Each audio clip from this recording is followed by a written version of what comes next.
লিখতে হবে। বিগিন মানে আরম্ভ, শেষ শেষের ইংরেজি এন্ড। প্রেজেন্ট মানে বর্তমান, হ্যাঁ তাহলে অতীত, অতীত ইংরেজি কি পাস্ট। নিয়ার মানে কাছে, তাহলে দূরে ইংরেজি কি ফার। এখানে আর ফার মানে দূরে। হ্যাপি মানে সুখী, আনহ্যাপি আগে আইন যোগ করলে হবে। ডার্টি মানে ময়লা, তাহলে পরিষ্কার, পরিষ্কার ইংরেজি কি ক্লিন। CLEN। জয় মানে আনন্দ, দুঃখ সরো। SORROW রাইট, রাইট হচ্ছে রং, হ্যাঁ ঠিক ভুল।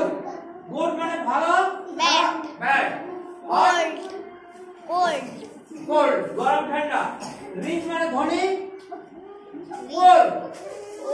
পোর মানে গরিব। হাই উঁচু, নিচু। লো লাভ, হাসা কাঁদা ক্রাই। এগুলো হচ্ছে অপোজিট ওয়ার্ড। আর ওগুলো হচ্ছে জেন্ডার চেঞ্জ। জেন্ডার চেঞ্জ এখানে পুলিঙ্গ থেকে স্ত্রীলিঙ্গে করা আছে।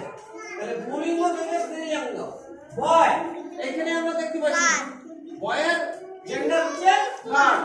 তেমনি ফাদার, ফাদারের জেন্ডার কি মাদার। সিস্টারের জেন্ডার কি সিস্টার, ব্রাদার।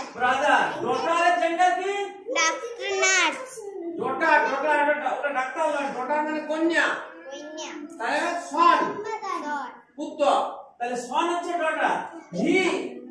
হি মানে সে, তাহলে মেয়ে ছেলেকে সি। ফক্স, এই ফক্সেরটা একটু কঠিন। ফক্স হচ্ছে ভিক্সেন, হ্যাঁ এটা পুরুষ শিয়াল, আর ভিক্সেন হচ্ছে মহিলা। এই যে বিচ হচ্ছে কি ডগ হচ্ছে ওই যে যেগুলোকে আমরা ঘোড়া বলি, হ্যাঁ আর ওই যে যেটা মহিলা সেটা হচ্ছে বিচ। তাহলে ডগ হচ্ছে বিচ। আর ডিয়ার